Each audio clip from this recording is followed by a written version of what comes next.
Welcome to RPG Book Club, the podcast where we play a little bit of a video game and talk about how it makes us feel. I am Sam Allman. I'm David Bernard Houck. I'm Maddy Grace Webben.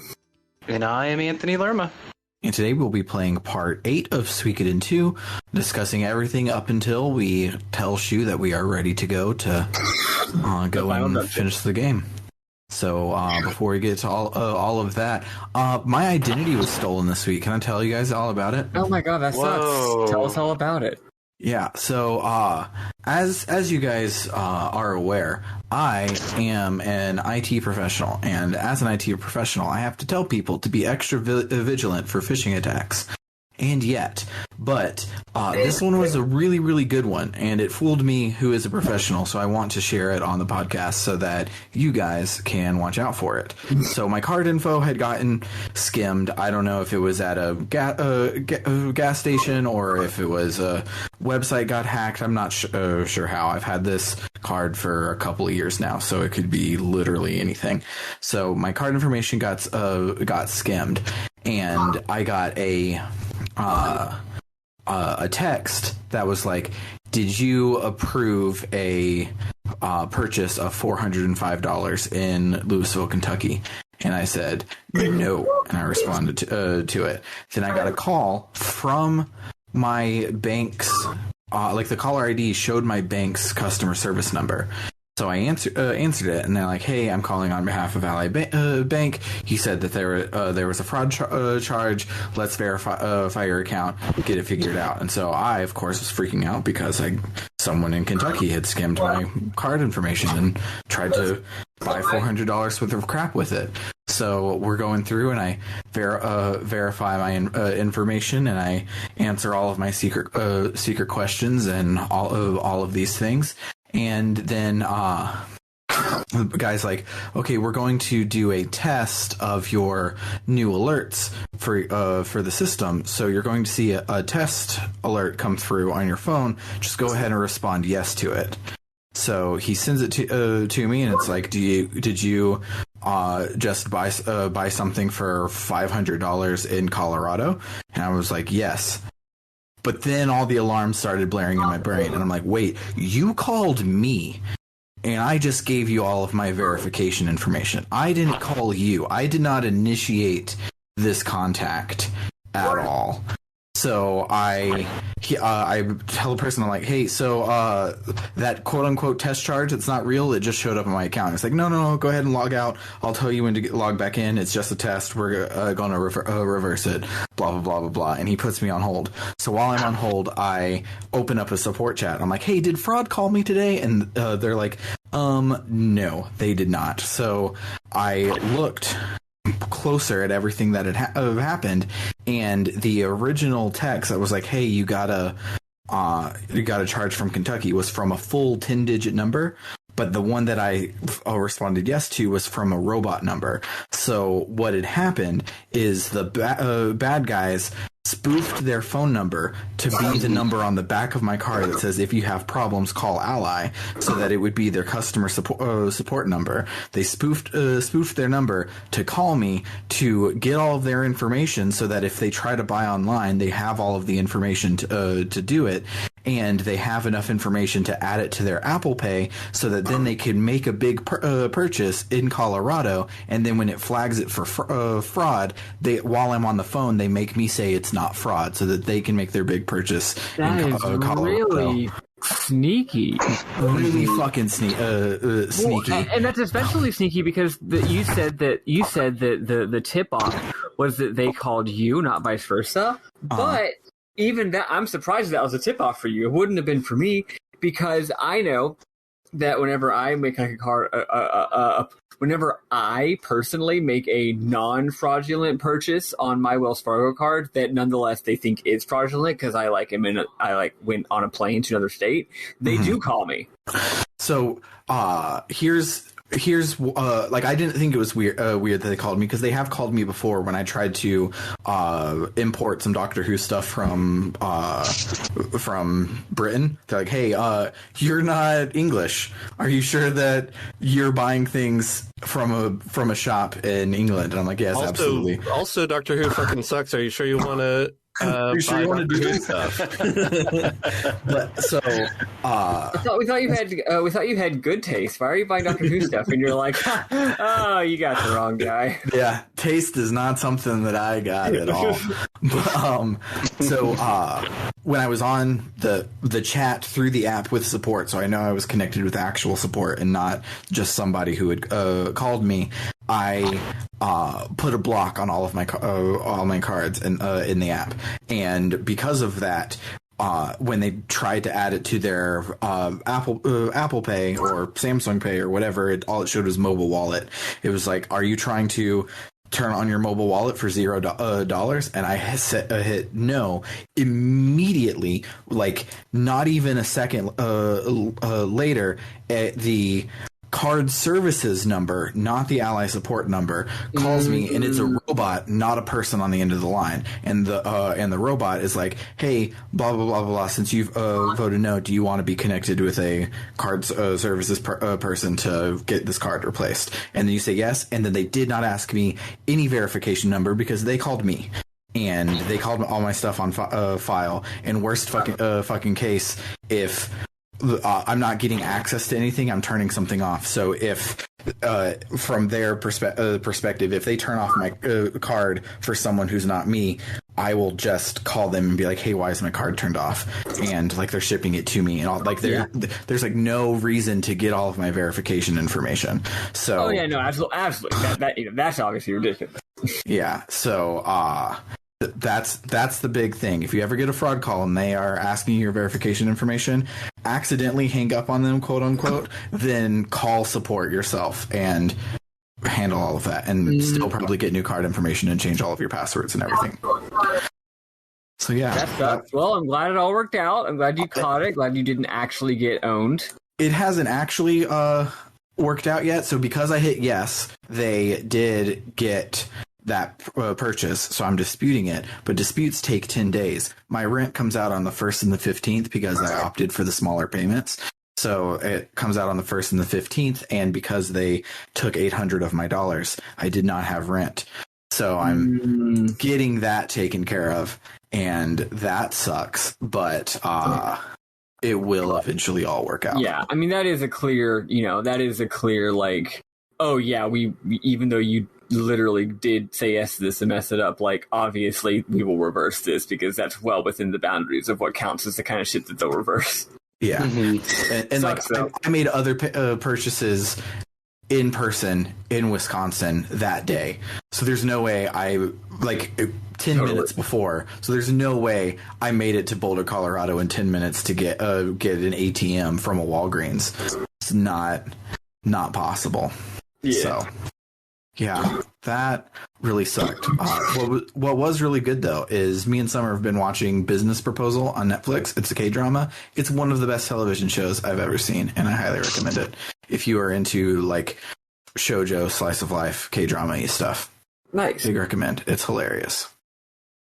The plot line of it is that this guy is super rich, and his grandpa is super like on his case about getting married all the time, but he's too rich and business person-y busy to actually get married. So he hires an actress to pretend to be his girlfriend, and of course they end up falling in love, but it does not go as one would expect. And it's all of the things that are not going, like, when I read the synopsis, I'm like, okay, I'm on board for this. I've seen a variation of this before. I know what I'm getting into, but it's a well-told story, so I'm fine with it. But it has not been going the way that I've expected, and it's very, very good. I highly recommend.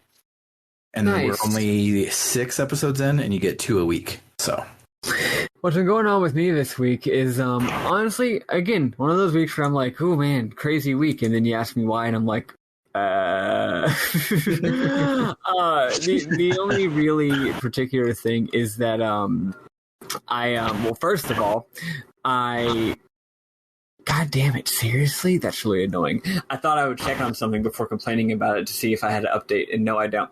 I've been having a bit of medical issues, as usual, which is annoying. I'm 4 or 5 days behind on my Adderall, so my brain isn't working very well, which sucks a lot of important organizing stuff I need to do. I gotta say, I'm doing pretty damn well this week for not having Adderall. It's a pretty mid-tier week as far as how well my brain has been working and how productive I've managed to be. But frankly, I've had mid-tier weeks on Adderall, so it's pretty. I'm feeling okay about myself. I'm annoyed, but I'm feeling okay as far as like my own judgment of myself goes. Mm-hmm. But boy, does it suck. And of course, Walgreens, they're just like, we'll have it tomorrow, and I'm like, bitch, it is tomorrow. It's been tomorrow. I really hate how Walgreens lies to you. It really, really, really, really, really makes me mad. I think it might be evil, actually. I think that if you're not going to have it tomorrow, you just shouldn't tell me you're going to have it tomorrow. Just tell me when you're going to have it, and if you're never going to have it, just tell me you're never going to have it. Last time I had an issue getting pills, it was because they kept doing the like Lucy with the football, right? And saying, oh, we'll order it, we'll have it soon.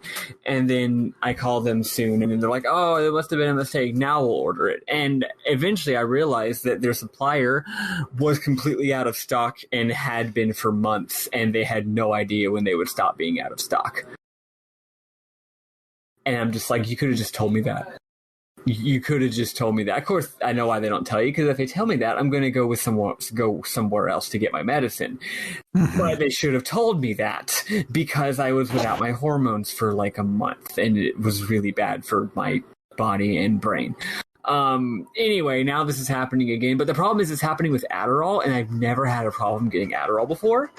So I am wondering if, it's sunk cost fallacy, right? It's like switching to something else would take a week. And what if they have it tomorrow, right? And normally I don't want to get caught in that sunk cost fallacy. But again, the last 3 times I got Adderall, there was no issue with it at all. So I'm like, I'll give them another day or two, see what happens.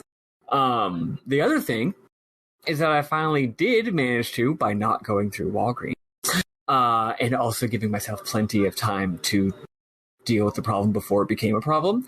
I did finally manage to switch from pills to injections on my estrogen, and I finally got stabbed in the butt and injected yesterday. I thought it was going to hurt a whole lot. Turns out it doesn't hurt at all. I barely felt it. Maybe I don't have any feeling in my butt or something. I don't know. But I was so nervous, and then I was just like, wait, that's it? Really? Huh. Cool. So that's cool. I'm also out of progesterone. That's my own fault. That one's on me. I'm not mad at anybody for that one except for myself.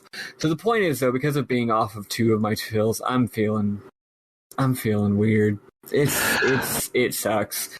And only one of them is not my fault, so I can only get a little bit mad. Other than that, Stranger in Paradise is a goddamn masterpiece. Okay, that might be putting it a little bit too strong. Stranger in Paradise is really dope, and I like it. I played the entire demo, which is just the first opening amount of the game. It's not any different than just playing the first 3 missions of the game. It's really weird. The storytelling is bizarre, and I don't mean it's partially bizarre in a neutral way and partially bizarre in a bad way. The pacing, it like will jump around between scenes. Like it's very clunky is what I'm saying.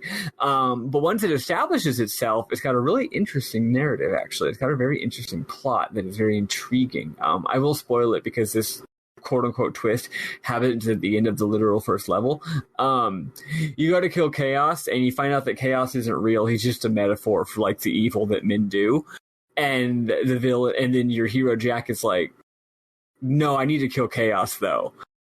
So that sort of, it's very interesting. Your main character has a deep and powerful need to murder a bad guy and save the world, and everyone's telling him that there isn't one.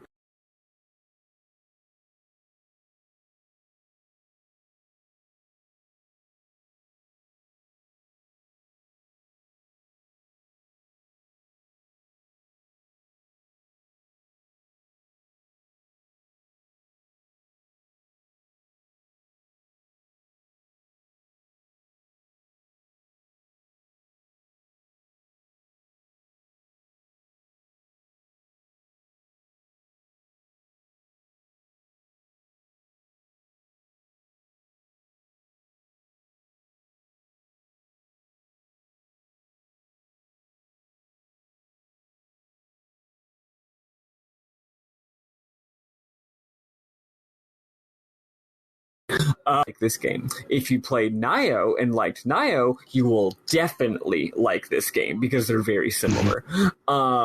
Yeah, I don't know. It's dope. That's pretty much it. I feel like some other shit happened, but I don't remember what it was. So y'all should play that game. It's great. The Polygon review for Stranger of Paradise says that Final Fantasy Origin is the best big dumb game I've ever played, and that makes me excited to play it. I might actually finally get around with it. It's big and dumb, and it definitely has terrible graphics, and is one of the best PS3 games I've ever played.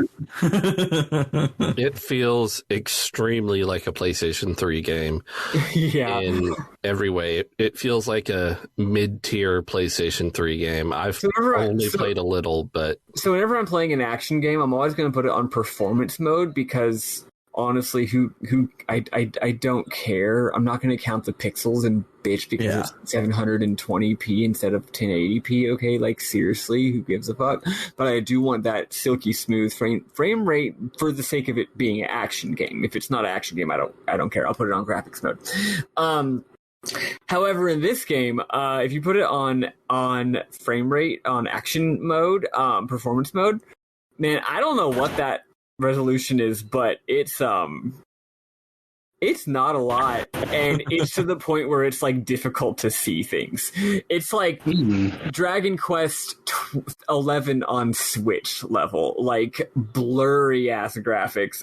It's kind of hilarious, but also it's just like, goddamn.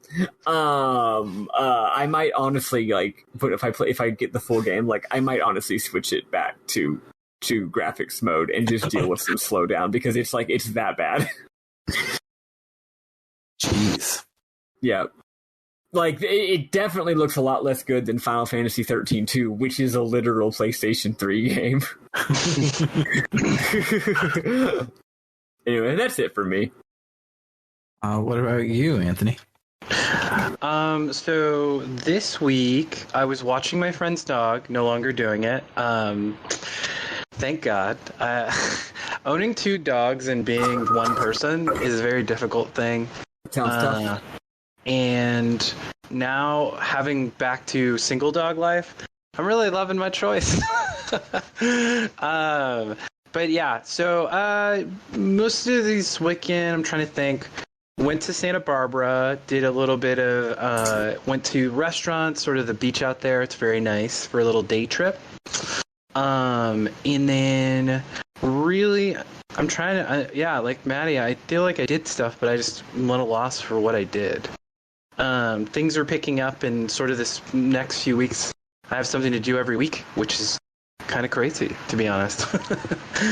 But sort of video game wise, I'm about to beat Ghost of Tsushima.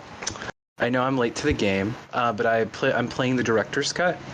The game itself, for me, has been an interesting up and down. Obviously, I love the fact that it's a story about a guy and his uncle. Love that uncle magic. No, I really enjoyed the director's cut. Added a new sort of land, the Iki Island land, which was really good. And you could tell the graphics and sort of the narrative is more like really diving into character. Whereas the main quest in the game, which I'm finishing, is kind of just like, yeah, we're gonna kill this guy. This guy's real bad. Gonna kill this guy real bad. And so I felt like I did a mistake in where I did the Iki Island stuff before I should have. And then I was like, oh, this is really fun and really hard. And it's like when you get really into the battle or the combat system in that, and I'm sure you guys have played, it's just really addicting. Oh, really? Oh, it's really addicting. The battle, getting overwhelmed is getting overwhelmed is like in that game is so fun because it's pure instinct. You're just panicked. You're like jumping off of things. You're like trying to run away. It's just you actually feel the chaos in it, which I really like. Chaos. We have to kill chaos. To kill chaos.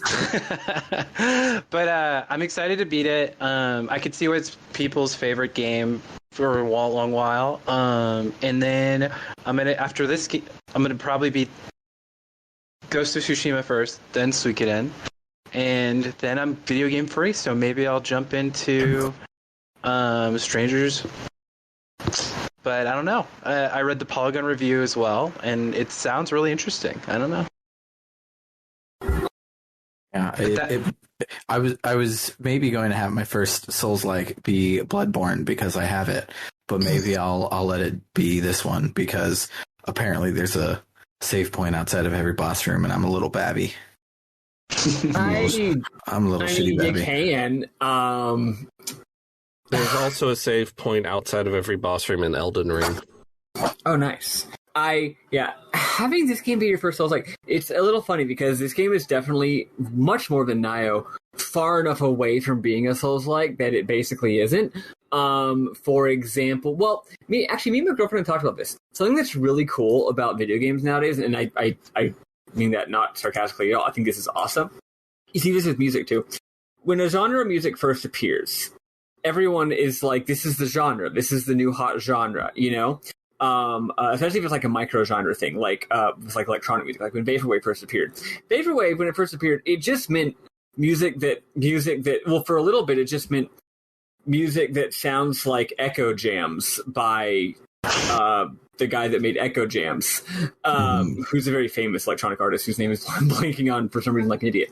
And then Vaporwave just meant music that sounds like Floral Shop. Then it became a bit of its own genre, and it was a big craze for a while. But now, it's kind of faded away. Okay, I mean, it does still exist. But more importantly, a lot of its ideas just percolated into all kinds of music. So now, if you hear something that does the kind of shit that you hear in Vaporwave, you don't think, oh, this is Vaporwave. You just think, oh, they're just doing that thing.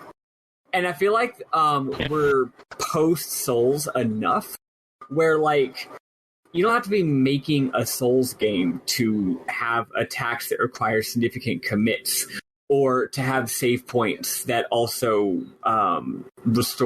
make enemies come back and then have level designs that involve like big loop rounds, or to lose resources when you die and then the resources stay there and you can re-get them, which is actually a nicer way of dealing with things. People think it's mean, and it's like, no, the fact that you can get them back at all is really nice, actually. There's all these little game design ideas that used to be like, oh, you're making a Souls game, but now it's just like, no, you're just making a video game, and these are just good ideas that all kinds of games are using now. Like how Shovel Knight had Dark Souls' soul system when you die, right? Where you would leave behind money. Shovel Knight's not even really close to Dark Souls, right? And I think that's really, really, really cool. It's good. Like it's like, oh no, these are just good game design ideas, and anyone making an action game post Dark Souls is obviously going to be having those things in their toolkit as possibilities, right? So whereas Nioh was definitely like they're doing kind of a spin on a Souls thing, Stranger Paradise really isn't. Stranger Paradise is like they're doing a fun co-op action game that is sort of, it takes influence from character action. It takes a lot of influence from shit like Destiny, where you're just constantly getting a gazillion little bits of loot and wanting to play over and over online with people. That like that grind, you know? And then it also is taking definitely a lot of influence from the Souls series. It's really cool.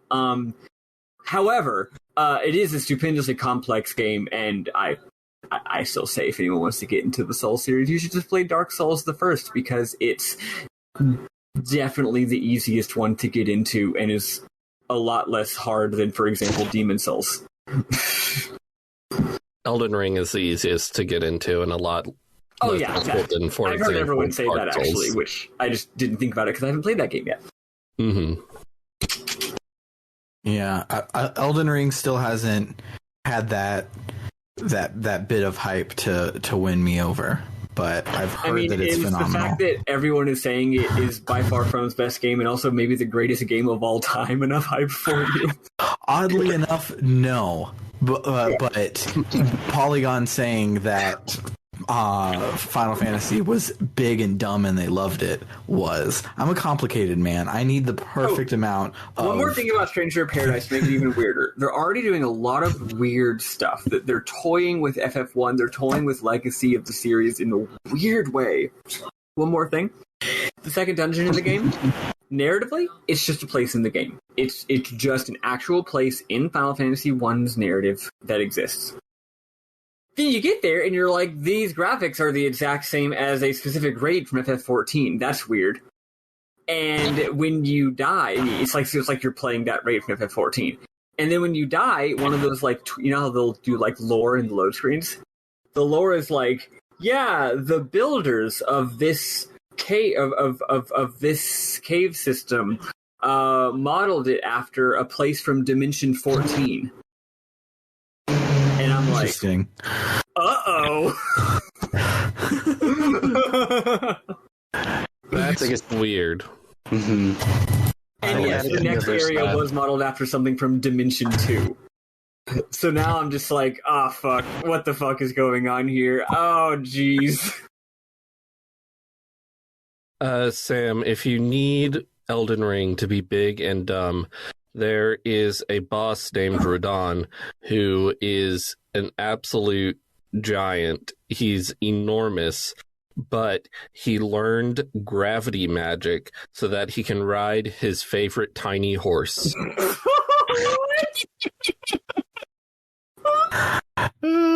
I did see a GIF of the horse jumps in this game, which are kind of big and stupid enough that I might play it just to watch the horses jump. You can jump around and do all sorts of fun stuff on the horse.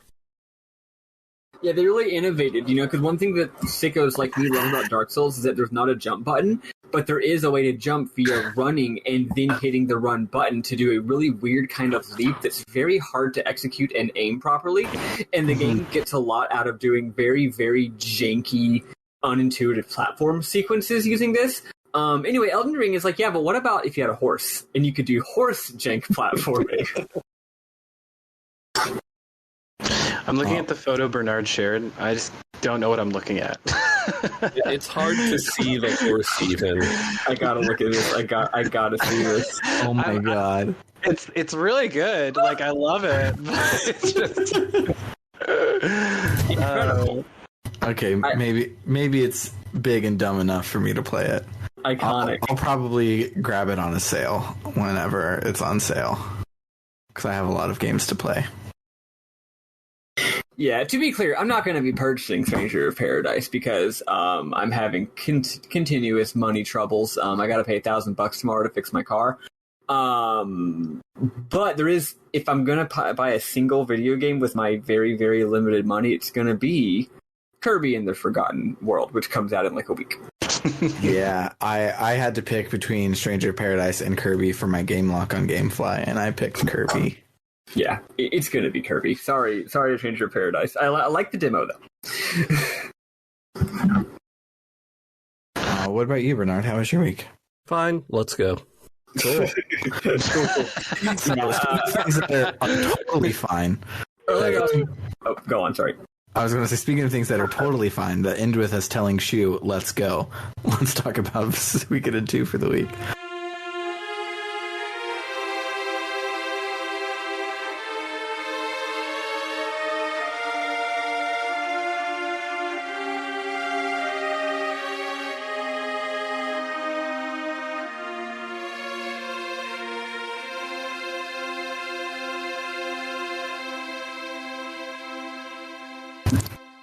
Very subtly done, Sam.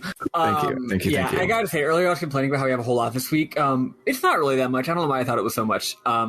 Maybe I had a hard time writing some of these notes, so maybe it just felt like it was more notes than it really was. Anyway. Do you guys find... Oh, sorry. I was just going to say, this episode this play, I was so confused about some of the generals and some of these characters. I was like, wait, have I met these people before? Are they getting their first dialogue lines? Like, has it been a while since I've seen them? Did you guys find... For perhaps the first time in the game, didn't feel that way. Oh, okay, great. Maybe I finally managed to figure out who's who at this point. There were 2 or 3 of these Fire Emblem battles where my characters would die because I wasn't even trying to play them. I was just letting Apple do everything. And they'd be like, oh, this wasn't my time to die. And I'm like, who are you? I've been following a guide to get the 108. I ended up giving up, and I'll have words about that later. But I should know everyone in my party. I have no idea who you are. But, welcome to the team. Sorry you died. I know all these people. Like, I don't get why something about this game is clicking for me that's not for y'all. I mean, maybe you have to play the first game. I don't know. Like it's clicking for me. I'm enjoying the like the battle system and stuff, but the Fire Emblem battles, I don't like the fact that your basic dudes move 1 square, and because of that, I just said, well, this is boring, and I don't want to do it anymore. So you're just like tuned out, yeah. That's the only reason. Yeah, and the character in particular is Uber, who I was like, do I know this person? No, he was introduced. Actually, fun fact that you mentioned that, because we're getting there. I know. I'll let you do it, Maddy. Sorry. Well, Hubert was first introduced.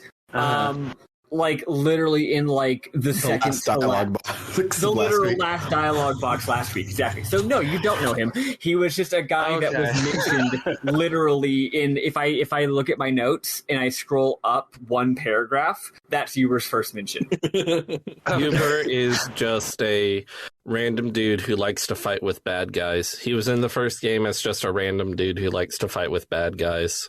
Yeah. On the side of bad guys, I should say. Yeah, I was just like, who is this FF4 and the Cecil guy? Like, what's going on? I'm like, I've never seen this guy before. He does look like a much more important character than he is because of his design and everything. I figured he'd be important too, but he's not, at least not yet. So yeah, speaking of all that, when we last left our heroes, a bunch of stuff had just happened that basically resulted in us getting some new allies. And then we found out that now is the perfect opportunity to go and take Green Hill. We actually can do it this time. We're going to retake it. We're going to score a big win for our army. And yes, we found out that Green Hill is currently being controlled by some guy named Uber. I believe they may have had more than 1 line where it's like, oh, Uber, oh god, it's Uber. And I'm like, cool. So anyway, so we're about to go do that. So at night, a mysterious character shows up in Toby's room. Her name is Lucia, and she asks if we're Toby. When we say yes, she says, prepare to die, and we have a duel. Except it's not a duel. It's a 1-on-1 regular battle.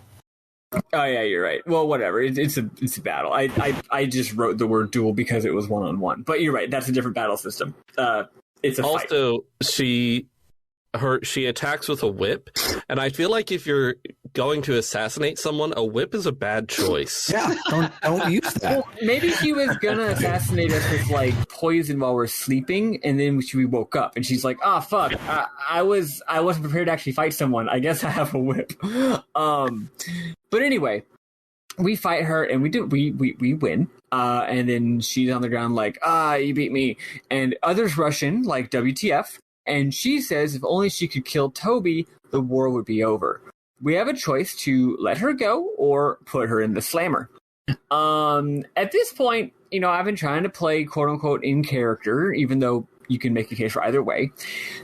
I actually think at this point it's very reasonable that even like the nicest little nice boy in the world would be like, no, we're not letting you go. You just tried to kill me. We are in a war here. This is no time for being like doing like the anime turn the other cheek thing. Like I'm not going to kill you, but Christ almighty, I am going to lock you up so that you won't, I don't know, try to kill me again tomorrow. So I decided to throw her in the slammer. Is that what y'all did? I have something hilarious about that. So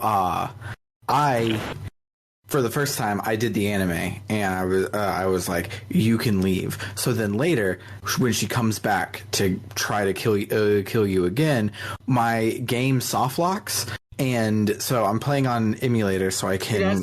You obviously should have thrown her in the slammer. So I finish the battle with her, and it goes to a black screen, and it never comes out of the black screen. But I can rewind in the emulator, so I rewind back into the battle, finish it, and it still doesn't leave the black screen. Something about the battle pre even the black screen is borked, and I couldn't get out of it. So I had to reload my save. But I'm like, you know what? To avoid the soft lock, I'm going to throw her in the slammer. Except she escapes out of the slammer, and you have to do that boss fight anyways. So sucks to be me, but it worked. It worked fine the second time. But yeah, so I did it both. Yeah, I did the turn the other cheek and let her go. One, because fun fact, and I'm this character happens to be the mother of the protagonist in Suikoden 3. Oh, neat. That's really cool, actually. She's actually a pretty cool character. I like her quite a bit. Yeah, I kept expecting her to join my party because she seemed big and important, and she will future be big and important, apparently. Mm-hmm. Yeah, she's just like this late game new character that shows up and has a whole little arc thing that's actually quite cool, but yeah, it doesn't, I'll spoil it, she doesn't join our party unless she does next week. Oh wait, we already have all 108 stars, so no, she doesn't. Or I don't, but theoretically, right. So anyway, I decided to throw her in the slammer, though as y'all may have figured out, it doesn't matter. So later, we get briefed on the plan. This is a lot of really cool military strategy in this week. So the plan is there's going to be two armies. The first is going to head directly to Green Hill to liberate it. The second one is going to head to the Muse Green Hill border to stop enemy reinforcements from Muse from going and reinforcing Green Hill. Now we get to pick which of these battles we want to do. Or we can pick neither. We can pick to stay at the castle. Now, I can honestly see an argument for that in theory. We are literally the leader of the entire country. Maybe we shouldn't put ourselves in direct danger of dying. However, no one actually makes this argument because everyone in this game loves fighting. But imagining that someone had made this argument, I go ahead and pick it. Also, that's a very strange thing for the game to let you do. Yeah, did y'all actually do one of the fights? Yes. Yeah, I ended up doing both of the fights because of the aforementioned soft lock. And they're actual fights, huh? Yep. That's neat. So I missed an entire fight. So here's what happens. It's actually very cool. So you hang back, and you're stuck in a room for a long time. Like, you just sit there in real time while you wait for updates to happen. You can just walk around this small little room and talk to NPCs while you wait for messengers to come in. So you wait, going stir crazy, along with everyone else, while we receive reports. First, we hear that the border army has engaged Muse, and then that the army is being led by Joey. We get to give some orders here, like whether to advance fiercely or to play it slow to buy the other group time. I picked the latter. Next, we hear that the Green Hill force is about to engage Highland over there. And again, we get to pick whether to annihilate the fuck out of them or be careful so as not lose too many troops. Considering we just now are matching Highland man for man, I decide we should be careful to not lose, not have too much attrition here.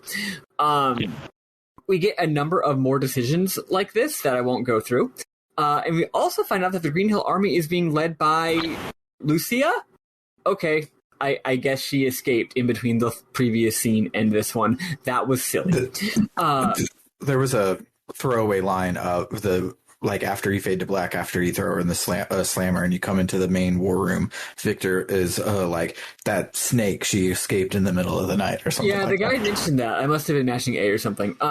So anyway, I think, hey, I don't know if you can fuck this up, but I tried pretty hard to be smart about it, and we won. It's a really cool little scene. So they liberate Green Hill, and they ask us to come immediately.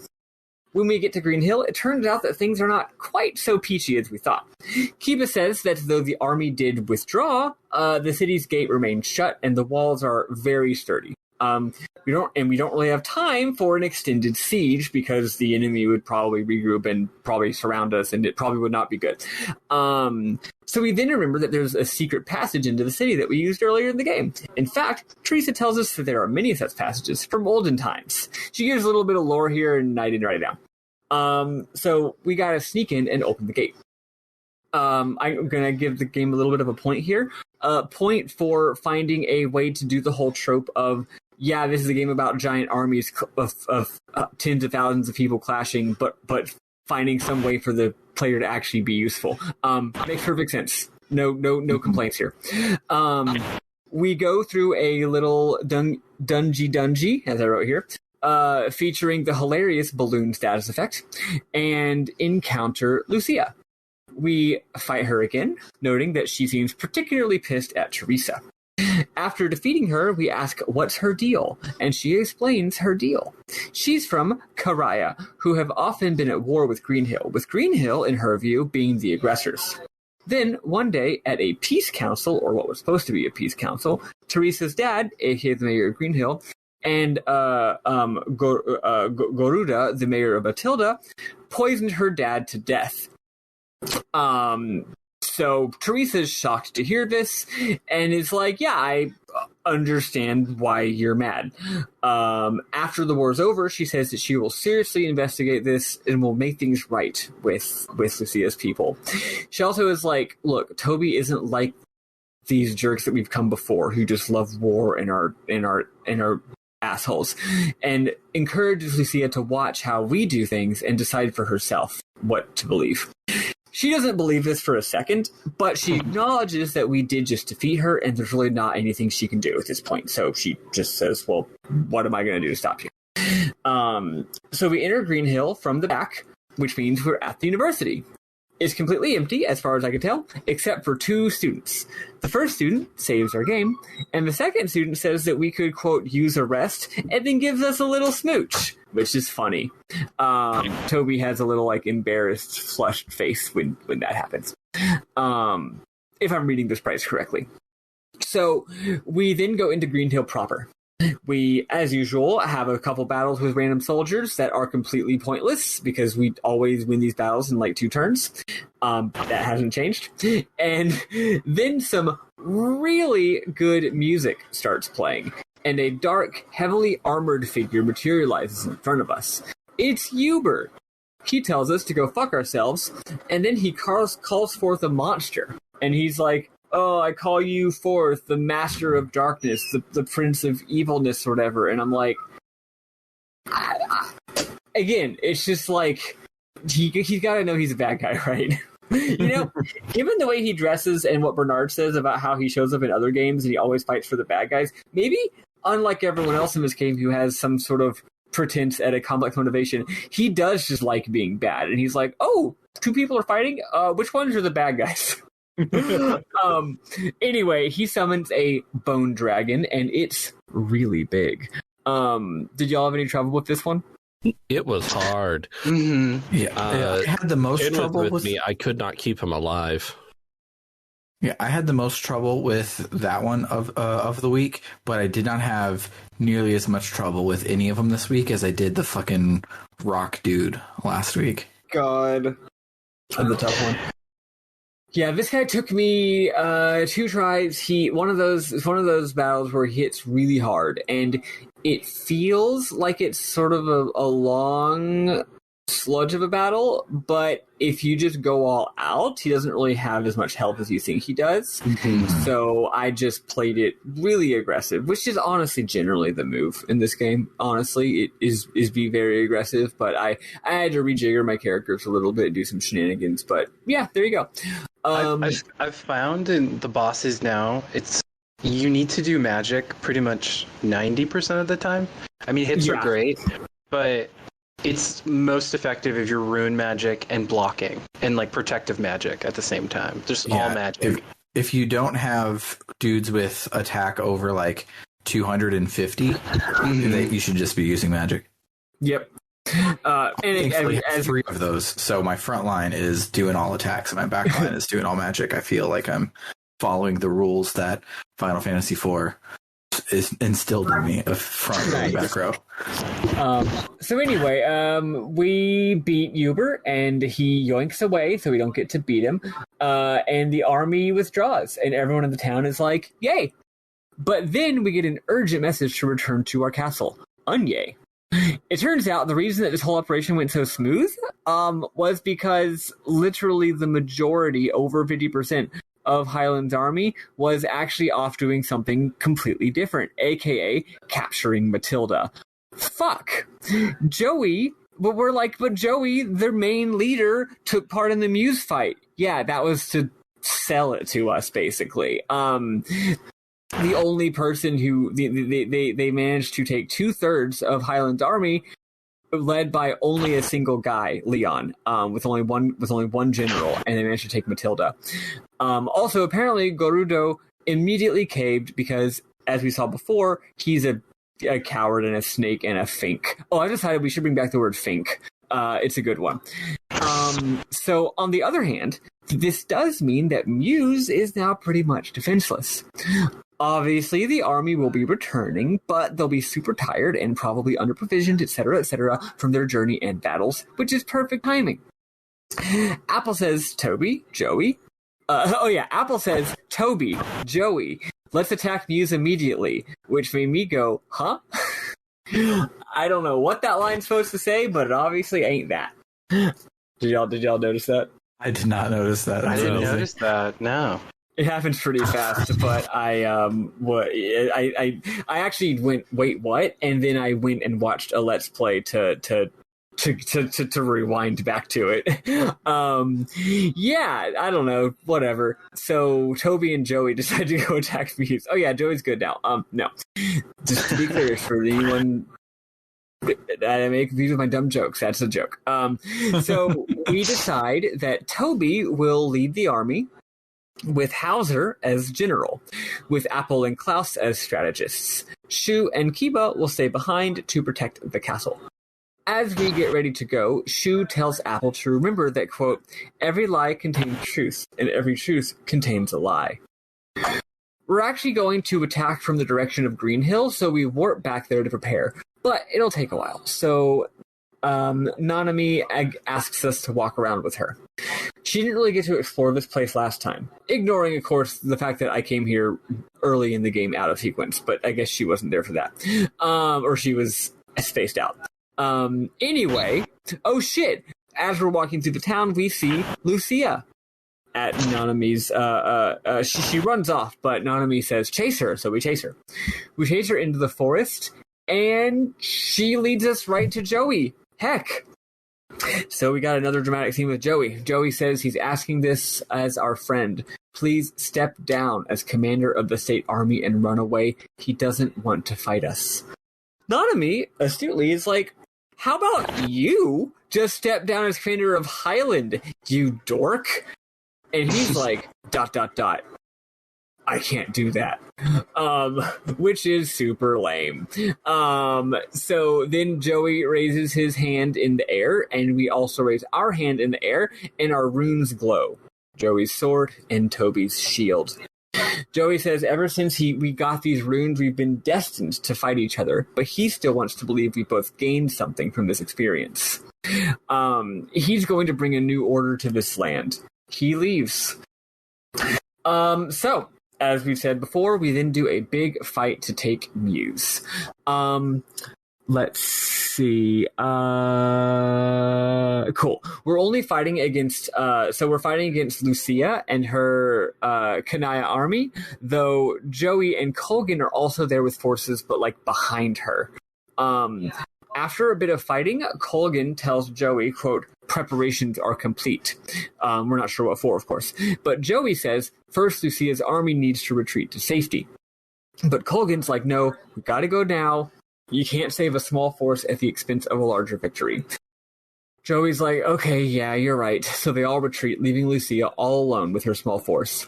She says, instead of being mad at this betrayal, she says it's worth it if she can buy some time. As we totally rout this smaller army, her troops say they will sacrifice themselves to save her, and she escapes as we take Muse. As we enter Muse, the ominous music is playing, and we feel like something is off. Also, there could still be enemy soldiers in the city, so we square the heck up.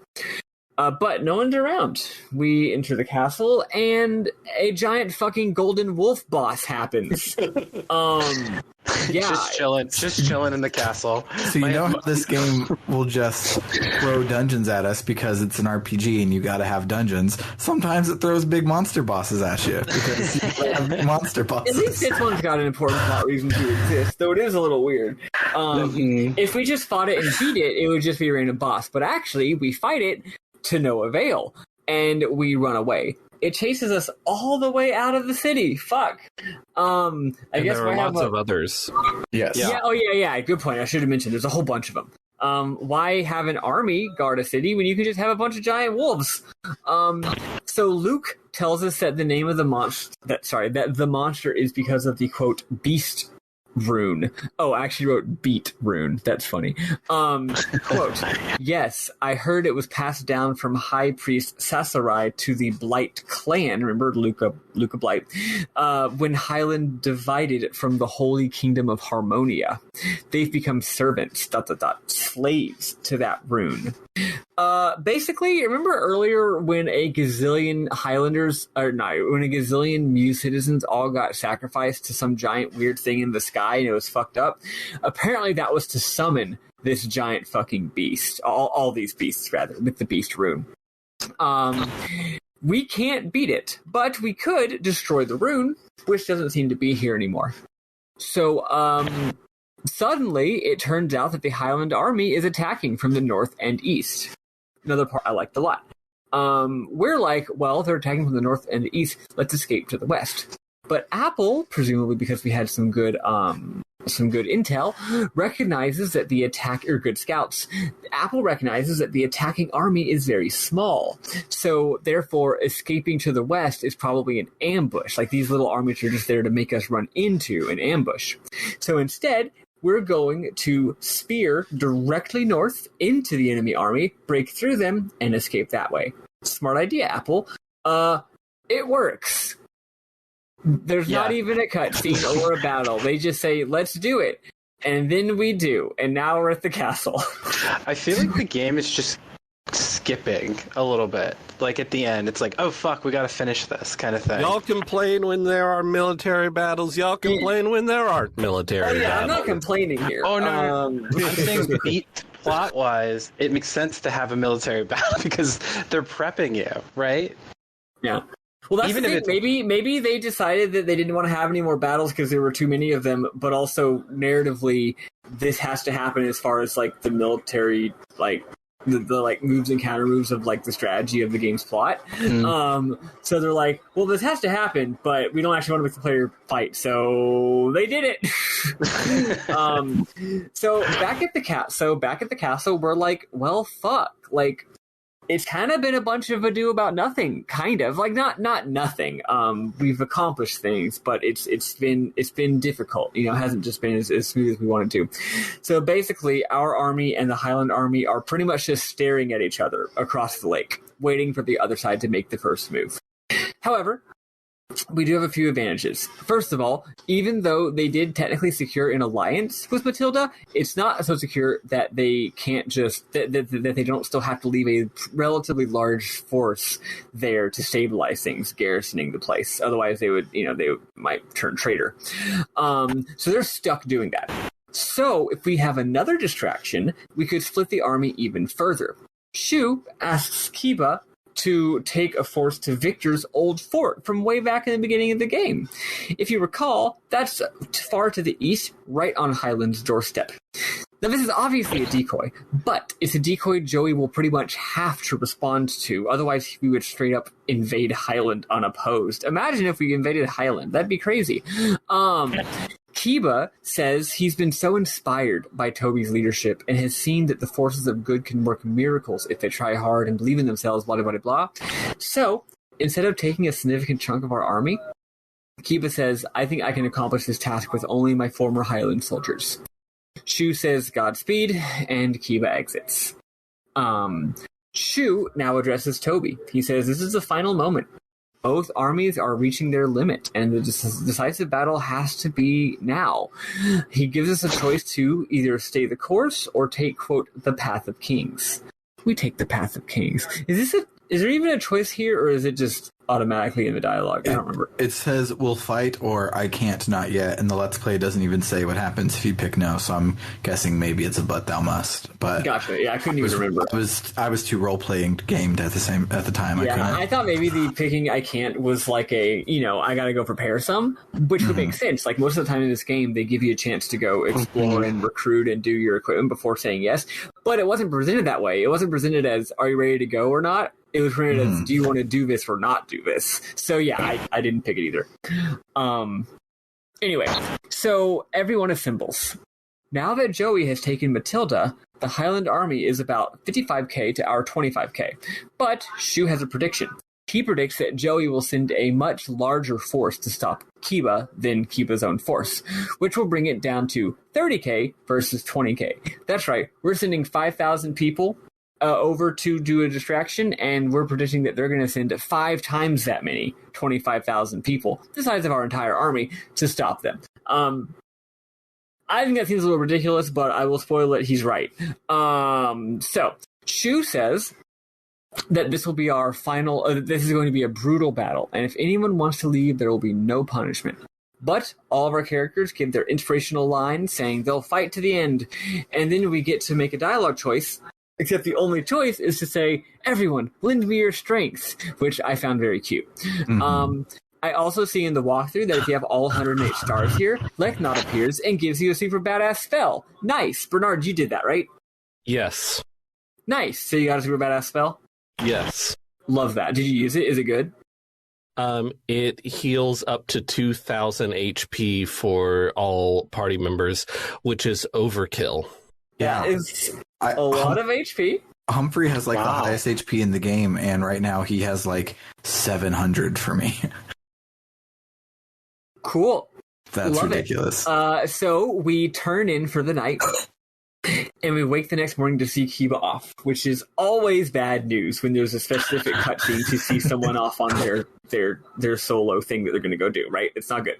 The spoiler or warning to anyone out there who might be engaged in some kind of military or violent conflict in the future, just in case any of us ever have that problem. If someone's going off on their own to do something important, just don't say bye. Just go do something else, and they can just leave on their own time. Trust me on this, okay? So anyway, in fact, better yet, have your second in command make up the entire plan and dispatch person without telling you.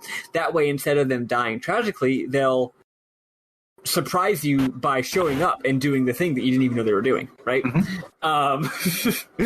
So anyway, whatever you do, don't discuss it before it happens. That's what I'm saying. If you don't know what's happening, it'll succeed, and if you do, no, it won't. Anyway, Kiba has a touching moment with his son Klaus, telling him how proud he is of his boy, and etc. And they both promise to fight their hardest, which again, really bad news. We march north from Green Hill toward Matilda and meet Highland in battle. Sure enough, Leon isn't there. Hell yeah, the decoy worked. However, everyone fucking else is. Joey, Colgan, some other guy, Yuba, and even Gorudo. Monster Mash, Zumacroon, Velasquez. Anyway, that bastard. So to arms. The fight is long and tough, and there are a few surprising turnarounds. But long story short, we win. We almost capture Colgan, but don't. Dang. The major turnaround here is that partway through the battle, Colgan appears, even though he'd already showed up in a dialogue box earlier, but his army wasn't actually on the screen. He appears behind us and is like, we flanked you. And I'm like, fuck, they're the first one to think of flanking. But then we have a surprising group of reinforcements that we didn't even know was going to be there. So see, there you go. You can't know about it. They show up, and then we manage to rout and again almost capture Colgan. Afterward, I'm not going to go into it because it's not really very important, but basically we're like, who are those reinforcements? And it's a bunch of our party members who weren't combat members, like the people who we recruit who just hang out at our castle and do castle shit. They actually took up arms in the fight, which is really cute. It's a really sweet little scene. Yeah. So anyway, we won. Awesome. So now the next battle plan. So again, really cool thing here. So during that battle we just had, apparently some soldiers who used to be Matilda Knights snuck into the enemy side. And, you know, in the chaos of battle with 25,000 people, you can't exactly remember who is or is not on your side. So they pretended that they were just, hey, we're Matilda Knights, we're loyal to Gerudo. So they successfully infiltrated Rockaxe Castle. So the plan is the entire state army is going to fight the entire Highland army, well, the entirety that is here, luring them away from the castle. Then we'll take a small force, enter by the door, which our spies will have already opened, go to the top floor and burn down the big flag waving in front of the castle that everyone can see, and replace it with our flag. Somebody brings up that this isn't Halo, taking the flag doesn't win the war, but then Shu explains. Currently, Matilda's alliance with Joey is very shaky. It's very, very shaky. We know that the leader is a total coward. He'll just probably take least resistance at all times. By replacing the flag, it'll probably... Actually, we don't replace it. We just burn it. By burning the flag, it'll probably trick a lot of people into thinking that we have successfully taken the castle. And probably, hopefully, it'll cause those knights to either defect to our side or at least just be demoralized and give up. That'll swing the battle to us. And if this doesn't work, our entire army will be annihilated. For sure. No pressure. Once again, I must give the game credit for not only coming up with a very clever and interesting military situation, but coming up with a completely non-contrived and totally sensible excuse for the player to get to control a 6-person party that is actually important to the overall strategy. Good job. So we start the operation, and so far, so good. The enemy forces run away from our castle, the spies open the gate, and we're about to enter when we receive a message from Kiba. We read it. It goes into a cutscene to show us what happened, but it's a very, very short cutscene. Basically, Kiba and Leon engaged in one-on-one combat, and both of them were mortally wounded. Well, fuck. On one hand, taking down the seemingly invincible Leon Silverberg is a fantastic victory for us. But also, R.I.P. Kiba. We also realize we're getting towards the end of the game because our main characters are starting to die. Yep. We go through a long-ass dungeon in Castle Rockaxe, and as we get near the end, there is a cutscene. We think that we're safe, but a big mass of forces is coming after us yet again. Our entire party, except for Toby and Nanami, say they'll stay behind while we go ahead and finish the job.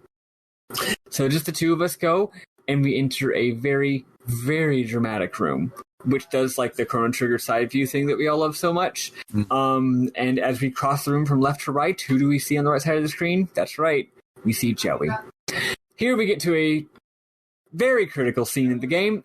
He says, I can't let you pass, and we can either refuse to fight or say, I'm going to get past you.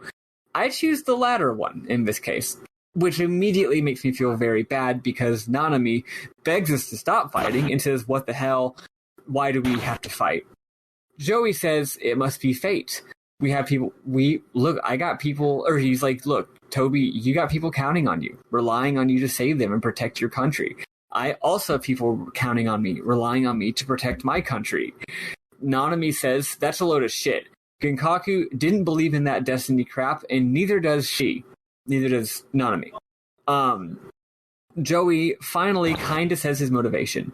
He says, this land ain't big enough for the two of us.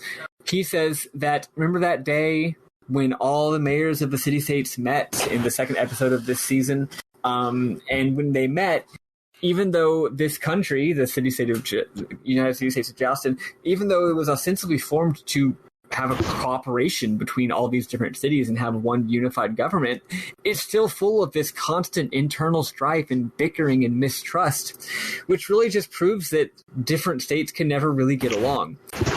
He's like, if this one country can't even get along with itself, how on earth could two different countries get along? So he's going to create a new unified kingdom that is neither Joustin nor Highland. A single nation maintaining its rule by a strong force is the only way to have no war. So Joey's about to finally fight us when, on the far left side of the screen, Gerudo shows up behind us with archers. He says, what a nice surprise finding you here. I'm going to end this all right now. He orders his archers to fire. Nanami steps in front of us, in between the archers and Toby, and says she's going to use the technique she learned from Genkaku. So she extremely coolly slices all the arrows out of the air, right out of the air, defending us one by one, but it's not enough. One of the arrows finally hits her, and she crumples to the ground. I'll say it's very clear that she is breathing. Okay, so don't freak out just yet. I'm freaking out. But still, it's freaking out, man. No, I was also freaking out. But I am very, very glad that the game's graphics used bespoke sprites to show you that she's breathing here. Yeah. When I said I wanted new bespoke Nanami sprites every week, I didn't mean like this. Yeah. So she's laying on the ground heaving. Gorodo approaches the three of us and says, the archers failed to kill us, but he'll do it his damn self. Angry and feeling betrayed, Joey fights with us against Gorodo and his men. Incredible music plays as we use our buddy attack with Joey for the first time since like the beginning of the game. I didn't use buddy attack. I was just using his crazy rune powers. It made my heart hurt his buddy attack. His rune powers are so good. Yeah, I used his... Well, I'm glad you all use his rune powers. Yeah, he gets a FMV for his special attack. That's even really better than Sephiroth, which is super cool. But I did use buddy attack because I needed to, because he's my buddy. Because they're buddies, yeah. So we defeat Gorodo. I actually didn't write this down. Is he like dead? Did we get his ass? Yeah, we got his ass. Okay. Mm-hmm. He flashes and fades away, which is JRPG for dying. Yeah, okay. We didn't leave a corpse and then leave the screen, which is how somebody comes back. Yeah, JRPG for dying is their sprite literally disappears. They're definitely gone at that point. Anyway, after we defeat him, dead, good. Fuck him. The two of us, Toby and Joey, crouch next to Nanami. Joey asks if she's okay, and she says that she's happy to see the old, gentle Joey again for the first time in so long. Joey tells her he's sorry and tells Toby to take care of her, and then, clearly, extremely shook, walks away. It's not like a, well, bye. It's like, fuck, I was gonna fight you, and then this happened, and all I can do is just, to me, it almost feels like he's just too ashamed to stay in the room. Mm-hmm. So he walks away.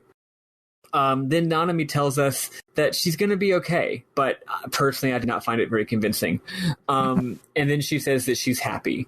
She's happy because even though she and us and Joey were not related technically, but she felt like she was in a family with the three of us and also with Genkaku. She asks us to call her big sister, and we have a choice to not do that, but why on earth would you not do that? Whomst would do that? It's ridiculous.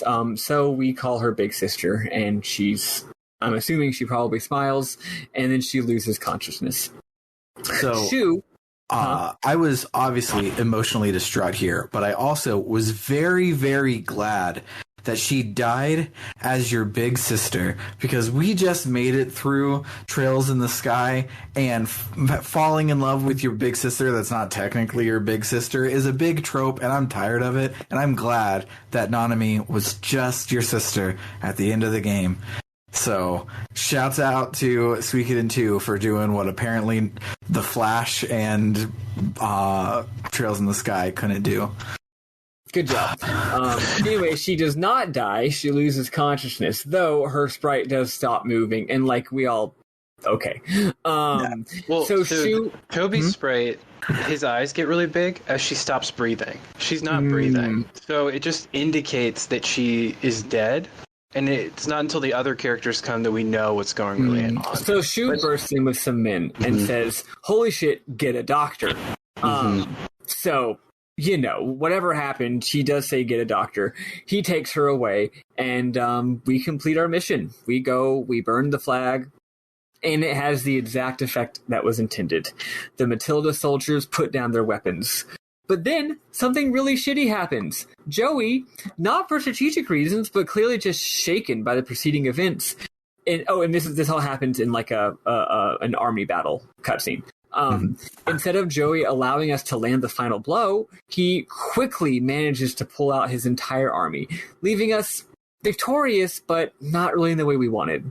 So, back in the castle, we realize that the Highland Army is on the run, Two River City and Tinto City are no longer safe. We send some troops to fortify them. Then, we go to check on Nanami. The scene takes a bit, but I'm not going to waste everyone's time. She didn't make it. And it's really, really sad. And a lot of characters say that they're sorry they couldn't make it better. And no one is mad at anyone. Everyone is just sad. That's it. Pour one out for the best character in the game. But, however, I believe this only happens if you did everything right. The doctor asks to talk to Shu in private. Yeah. That did not happen in my game, but it happens in the Let's Play where they got all 108. So, that's interesting. Yeah. But is that before or after the doctor straight up says that she died? It is after the doctor says, I wasn't strong enough. Which he does literally say, by the way. Which I thought was a nice, funny little bit of accidental levity. Wow, that's okay. That's cool. I'm glad to hear that, especially considering from everything I've heard, getting all 108 stars is like it's not like a bonus. It's like that's canon. Like that's the real, that's the real game. That's the real ending. So cool. If it turns out that she ends up coming back to life or something in Bernard's version of the game, then that I will be happy because that's the alpha timeline. Anyway, we can't sit here and mourn. Shu tells us our next move. Highland is now extremely on the back foot. Highland's going to need to regroup. Before they do, we're going to do it. We're going to seal the declaration of no. We're going to attack the nation of Highland directly. Not the army, the country. The next morning, we give the order to begin the attack, but then we collapse? We got to the... He does this a lot. Yeah, we just totally collapse, and it fades to black. Cut to black. Cut to the his bad big guys. sister just died. Give him a break. Yeah. What was his excuse the other 30 times this happened in this game, bro? Yeah. Well, the particular way that it happened, I thought was going to be some kind of plot thing. But yes, it is just the same way as always, where you've been through a lot. We don't have the research to know what True Runes does to the body. Yeah. That's true. So we cut to the bad guys. They're doing a big rally, and they're going to sacrifice Julia to an evil god to gain ultimate power. This is so stupid. Yep. This is where I'm like, come on, game, really? So that's cool. Anyway, but then Joey like low key collapses a little bit too, which is interesting coincidence. So back in the castle, Did y'all miss the part where he said clean up the doll? Yeah. That wasn't the real Julia. It was a doll for like hype. Did y'all miss that? I saw that line and just thought he was being weird. Like, I don't know, maybe he's using old-timey talk to call her a doll. So he pretended to sacrifice her to get everyone hyped up? I don't know, but it's important to note that it wasn't just hey, clean up that doll. Well, to be clear, we don't actually see him do it. They just say that they're going to do it. So no, we do see him do it. He stabs the knife in. He stabs the knife in there. Were you paying any attention in this scene? I meant we didn't see like a big demon appear and be like, you have power now. Okay. Because that's what they said they were doing it for. Yeah, I didn't actually catch the doll scene. I'm trying to remember now. Yeah, no, I saw the doll line. The idea that they would pretend to kill a doll was so bizarre I didn't even think about it. I was just like, that's weird. Sam's good with the cutscenes. Sam's on it. This is like, man, sometimes my girlfriend will say stuff to me and I'll not understand what he's saying. And then he'll be like, I obviously meant this. And I'm like, okay, but that's an absurd thing to say. Why would I possibly have thought that's what you meant? No, he's always upset. He's always confused because the thing that I thought he meant is also something really silly. And I'm like, yeah, well, if you say something that makes no fucking sense, I'm just gonna try to think of anything that would possibly be what you meant. And yeah, I know that what I said doesn't make sense either. What do you expect? Anyway, that's kind of where my mind was here. I was like, that doesn't make sense to me. But yeah, Bernard's explanation, I guess, makes sense. He's hyping up his troops. Which is more reasonable than Jillia allowed herself to be sacrificed. Also, that made me sad because she's a great character. Or also, but she hasn't even done anything. Reading the thing, yeah, but she might do something in the future, which is why she's an interesting character. Yeah. I hear it. He's so his line right before he stabs Jillia says, "In the name of the Highland Kingdom and the Blight royal family, I beg thee for victory. O noble beast rune, I sacrifice to you the blood of she who is dearest to me."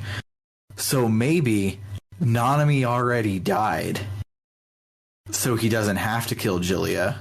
Or something. Oh. Maybe there's some magic. Like, we forget because this game is played very straight. We are in a JRPG. We have to go to some Technicolor JRPG Dreamscape and fight God at some point. That's a very clever reading, and if true, then that's pretty sneaky little Shakespearean type shit. Who knows? But yeah, let's just take it as a given that Jillian is either dead or not. Yeah. So anyway, back in the castle, Shu and Apple have a heart-to-heart. It's a relatively long scene that I won't go into. They're just talking about some strategic things and how they trust each other and how Apple really, all the history they have together. But then at the end, Shu puts 3 cards on the table and tells her to pick one. The one she picks has a picture of fire on it, and he just says like fire ...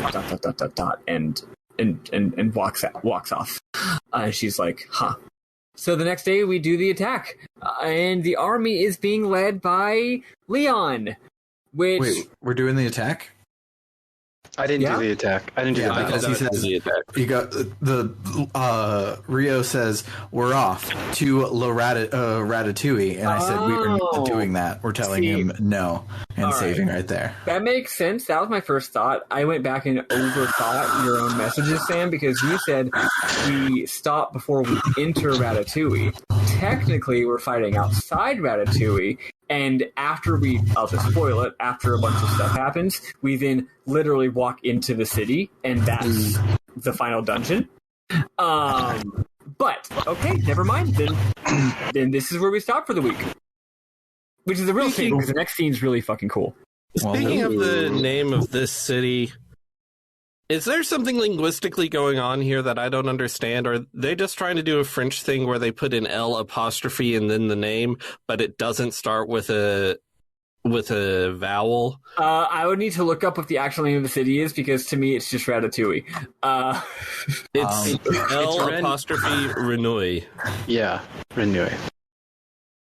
Yeah, I think they're just trying to make up some French shit and not knowing how it works. But you only do that if it starts with a vowel. Anyway. But this isn't real France. This is made up France. Also, since when is Highland like French themed? Well, that's no idea. For sort of mentioning, I feel like the geography got a little more confusing this game with like rock axe and sort of the choices. Well, I'm sorry. If we can talk about it, I didn't mean to start summarizing. Oh no! Yes. Oh yeah. I mean, we're done for the week. So okay. Yeah. Let's play that really great piece of music we had earlier when we fought What's His Ass as we transition to the next section.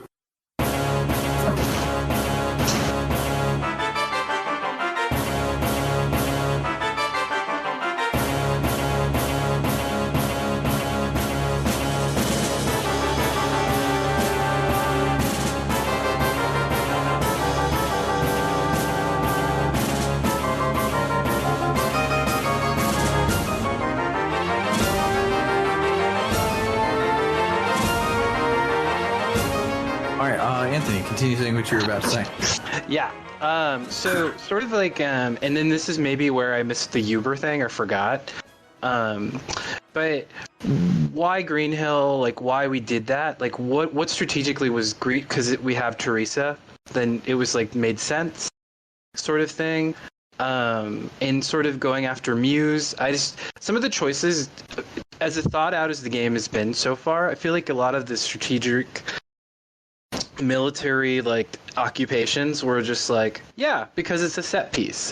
It's the third act, and we need to start moving the plot along.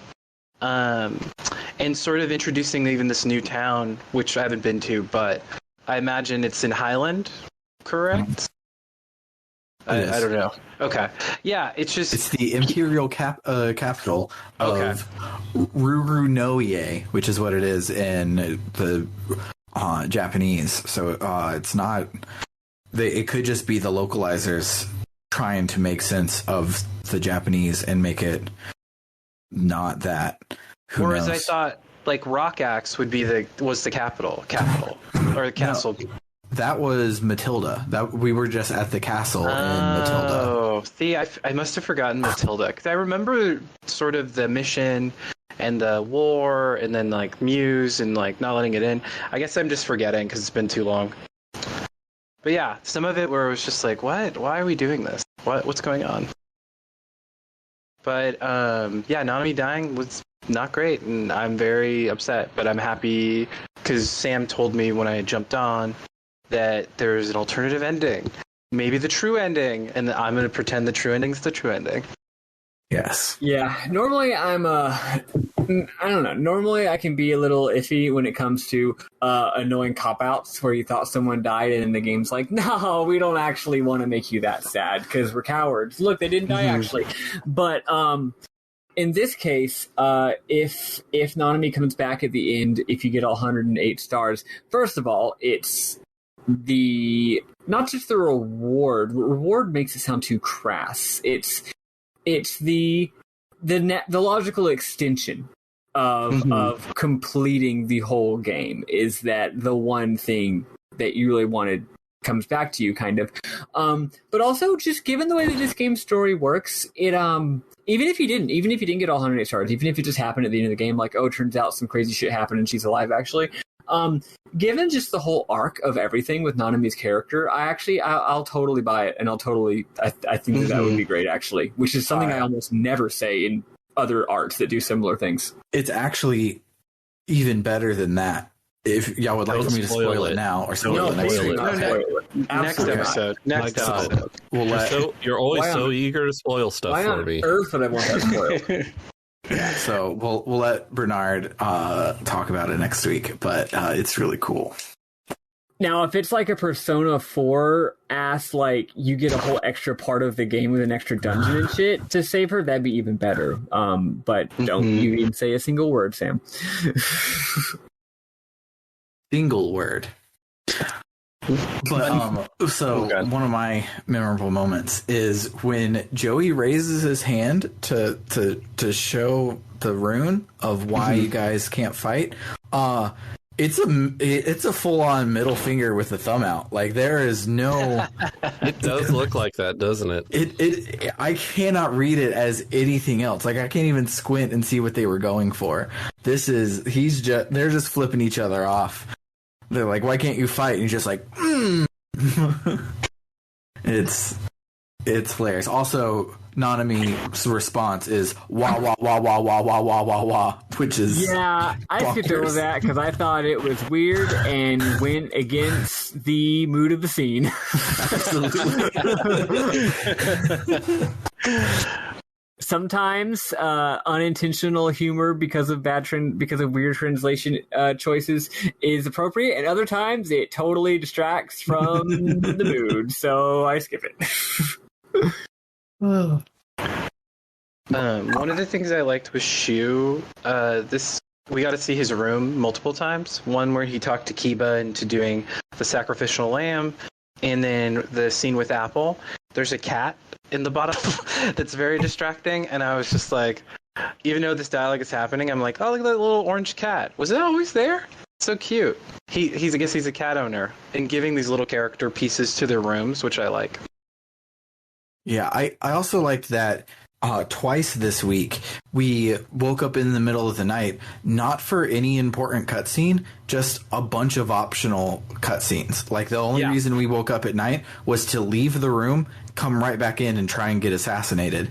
But all of the other stuff you could do, like, you could run, and the first one, you could see the circus people, you could see Sai and his kid, you could see Chaco, and I don't remember. So I skipped over all that stuff since it's optional. What I mean is I skipped over all of it in the notes. But if anyone wants to talk about any of those scenes in more detail, feel free to. I only did the Sai scene, which was really sad. Just because, him saying if I don't make it back to his daughter is really like the fact that it is an anime, like, video game sort of cute caricatures. Death was a big theme this week. Yeah. Of the consequences of these wars and stuff. Yeah, that's basically the whole theme of the game, which I really, really like. It never shies away from the, like, realities of us doing all this stuff. It's never Toby and his 5 plucky friends are going to go power of friendship and save the day. It's all like, so we're going to go send 55,000 of our men to die and hope for the best. And I gotta say, though, the scene where you're like, where Joey's like, you have a bunch of people counting on you and a whole country that wants to, like, thrive and succeed, and that's why you can't back down. And I have the exact same thing. That kind of points to the whole idea of, like, we're only seeing one side of this war. As we know, just because the leaders of Highland are, in our opinion, being big old jerky jerks, like, Highland is a whole country full of regular human beings. Those human beings want to live in a country that is economically successful. They want to live in a country that is safe. They want to live in a country that has good crops and entertainment and secure trade routes and all this stuff. And it makes you realize, so they're really doing this thing where it's like just this relativism of, like, war's bad. The bad guys all have their own stories. You're just on opposite sides of a conflict. However, they kind of undercut it by making Joey just fucking insane and evil, which really cuts against it a little bit because Nanami really does go off on him. She's like, you could literally sign a peace treaty with us right the fuck now, dude. You could do that. And then he's like, I'm gonna sacrifice my wife to an evil god, right? I'm just like, all right, see, that goes against the whole we're both just on different sides and both want the same thing. But you could say that I thought that, and I was thinking that for most of this week. However, when he gives his little motivation about, or in retrospect, when he gives his motivation about how he wants to have a single country, like, he's like, no, like, yes, both sides have good reasons to fight. Yes, both sides just want to be happy, and it's just two countries with irreconcilable differences. And, being a human being means sometimes different humans have wants and needs that conflict with each other, and you have to work them out. The only way to get rid of that is to make it where there's only one country. So he is trying to sort of supersede that issue. Which is wrong, but at least that does do less to, instead of undercutting that point, it does sort of highlight it, actually. Of like, this is always how it's going to be. I want it to not be like that anymore by being a psycho evil villain. There was a part of me that thought that plot-wise, it was going to be Leknat that was going to be a villain. Given that she gave both Joey and you the runes and keeps telling you that you guys are the conflict. Who knows? Yeah, I guess it's true. I haven't beaten it, but I just kept not necessarily, because it feels like it's like there's a big force, and obviously that's what the Nanami was against, was fate and whatnot. And I just felt like Leknat was the most representative of that. I don't know. But just a theory. I'm sure it's wrong. I'm sure she's like... There is another line in this week that I didn't put in the notes where someone is like, who is it actually? Maybe I did put this and just skipped over it. Actually, I thought that I told... Oh, right. It's in the part we didn't get to because y'all didn't play it. Never mind. There is another character. There is some dialogue at some point about someone who gives an impression. Well, I'll just tell you, it's Leon, okay? Because he's the guy we're about to go fight, right? Leon has some lines about like making history follow a certain path and stuff that definitely points a little bit to like, oh, you're trying to do some weird fate guiding humanity from some higher vantage point thing beyond just your immediate political interest. So yeah, what you're saying, I think you might be onto something, because there is this other thing that sort of supports that view of things. Yeah. Did I tell you all about Leknot's role in the first game? No. I don't think so. So basically, Leknot does the same shit in the first game. She helps you. You don't get your true rune from her. The main character in the first game also has a true rune. But she guides you and is mysterious and everything. And her sister is the big bad of the first game. And she's helping you defeat her. And then at the end of the first game, you don't even get to fight her. And the final boss that you fight doesn't even have unique boss music. It's bullshit. So that's not relevant. But yeah, Leknot is in the first game and does basically the same mysterious guidance stuff. And her sister is the big bad. Interesting. So then, most likely she's not going to be bad, because it's like she never gave off bad vibes to me, frankly. But I do think that what Anthony says is like, oh yeah, that does make sense actually. I really liked. I mean, I hate the scene when Nanami and you're waiting outside the room, but I did like the realistic that there's a lot of people she touched, and all the characters were there to support you. Yeah, no, it's a really. I thought that was really great. The character development in these pixels are just so good. They did a really good job of creating unique personalities in each of them.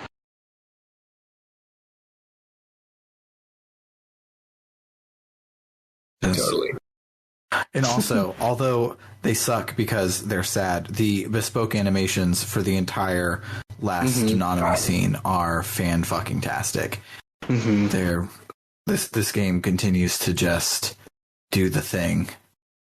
This game once again makes me be like, why did we stop doing this? We need to bring back extremely high budget two-dimensional pixel art games. I know that it won't happen because that's not how the business interests works. But it's just like, man, look at what they did in this game, and imagine if like this art form had just continued on for another decade instead of it becoming apparent that games had to be 3D now. Nothing against 3D games or anything, but just like, man, it looks so good. Same way I feel the same way about. I feel the same way every time I play like a game with really good pre-rendered backgrounds. I'm like, man, pre-rendered backgrounds are so fucking good. Imagine if we had developed them for 10 more years or 20 more years, I guess in this case, because this game did come out over 20 years ago.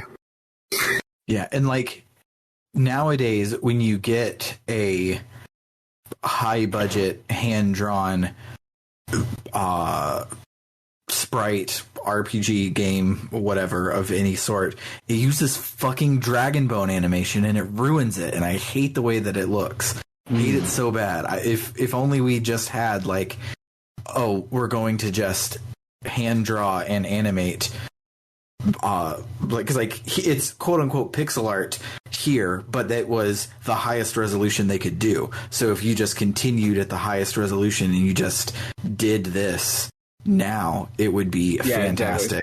And I'm not saying there aren't any games doing this kind of stuff, but, well, I can't think of any JRPGs. A fighting game, you're still fighting the good fight. Well, no, most of them are 3D now, but there are some games out there fighting the good fight, but it'd be really cool if, it would just be nice if it'd be nice if the pixel art in this game did not make me pog because it wasn't so unusual. The only games I can think of that are actually doing this style of animations still to this day are indie beat 'em ups. And they're doing it like Streets of Rage 4 is like HD high quality, but it's hand drawn animations everywhere. Those are the only ones I can think of that are still doing this, but HD, and that's a big shame. There should be more. Sort of to Sam's point, there's this game Sea of Stars. It's very Chrono Trigger looking, and it's pretty new. I don't think it's. I'm trying to think if it's released yet. But their website still says upcoming. So. Yeah, but the art is very everything you want, Maddy. Nice. I had not heard of it. It sounds dope. But my last memorable moment, I did the chef contest. Have you guys done that? Have you guys ever? I have stayed far away from that because I keep doing it by accident. Yeah, I did it for the first time, and I thought it was amazing. It was so ridiculous. It was all of a sudden all the recipes and everything. I'm like, oh, this is why this is why we have this. Yeah, this makes sense. I did it for the first time on accident, and then I did it for the second time because I had like 7 recipes in my inventory, and I needed space to go buy potions to face the rock monster. There's just a lot of good bespoke animations of like chopping, simmering, and then the chef like cheering. It's really cute. Sort of speaking to the art of the pixel or the 2D animation. Mm-hmm. Yeah, Sea of Stars looks fantastic. It has mostly bespoke animations with a little bit of dragon boning, but not a lot. It looks really good. I'm excited for that game now. I know. I was like, oh, good. Now, games shouldn't have dragon bone animation, but dragon boning, perhaps. Yes. Or a bone dragon like this game has. Yes. The Bone Dragon's animation was not Dragon Bone animation, and for that I was very excited. God bless. Mm-hmm. But yeah. Anyone have anything else? Bernard, you didn't mention any of yours. Do you have any? No. Cool. So, you know what my memorable moment is it happens every 2 to 3 months on RPG Book Club, and it's when we record an episode saying, guys, I'm putting my finger on the scale, I want to play Persona 2, and then all of our voting members so far have voted for Shin Megami Tensei 4. So go and vote for Persona 2. I really want to play it. Like, I want to play Persona 2 significantly more than I want to play Shin Megami Tensei 4. Yeah. Nothing against... Oh, wait, hold on. Sorry, no. Shin Megami Tensei 2 is the game that I want to play so much. Persona 2 also looks dope, though. I got no dog in this fight. Yeah, I really want to play Persona 2, and I know we've already played a Persona game, so it's cheating or whatever, but actually, I don't care. Persona 2 is more old-timey and clunky and weird.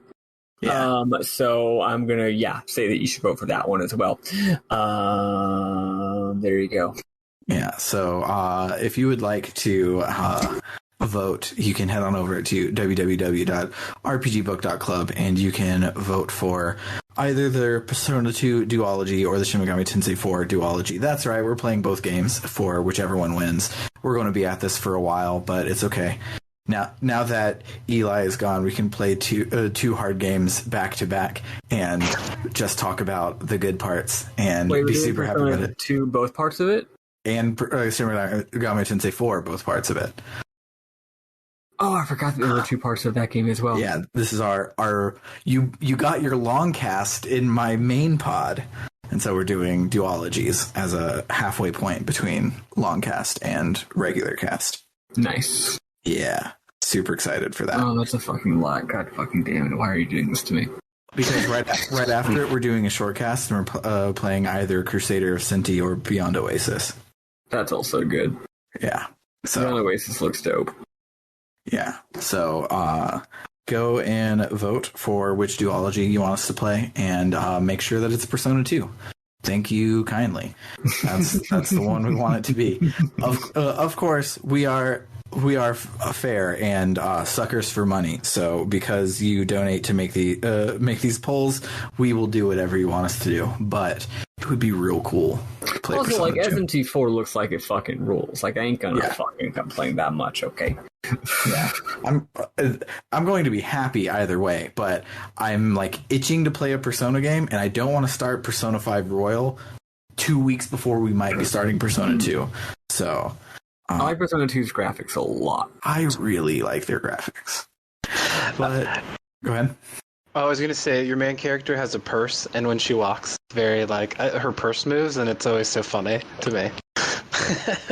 That's in 2.2. Oh, 2. Oh, is it 2.2? Sorry. Yeah. Yeah, your main character is just some dude in Persona 2.1. But anywho, if you like what you heard today, you can head on over to www.rpgbook.club, where you can donate to help us keep the lights on, help us pay for games, those sorts of things. And when you do donate, you are able to vote and tell us what you want us to do next. You also get access to our Book Club no Kiseki episodes a month before everyone else. And any and all donations fill up our jar, and when the jar is full, we do another season of our side podcast of Shortcast or Longcast. The current jar we're trying to fill is for Metal Gear Solid, and I'm super excited for that. So for RPG Book Club, I have been Sam Allman. I'm David Bernard Hauk. Maddy Grace Clevin.